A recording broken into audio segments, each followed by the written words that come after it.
Today what we're doing, we're back on this new home project we did. We're going to do the water line today. Here's the curb box, and we had to take the sidewalk out and the old driveway apron here, and we're going to run it right back along the house right there.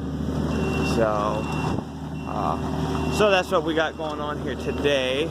So we'll see what happens as we go here. This is a gas line here, 3-inch steel. Down here's our water line. It's only 3/4.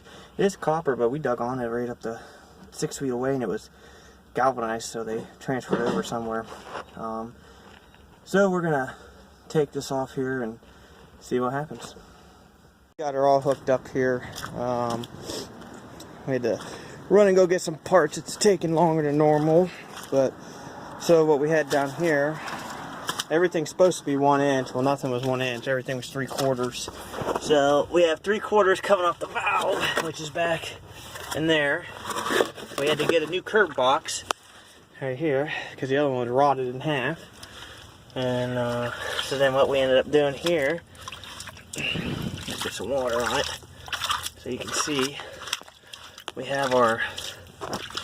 used a compression joint from the 3/4 to the 1 inch.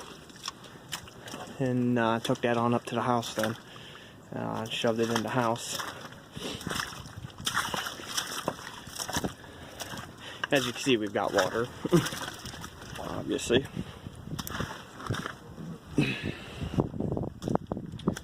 And here's where it's gonna run in the house. So that's it.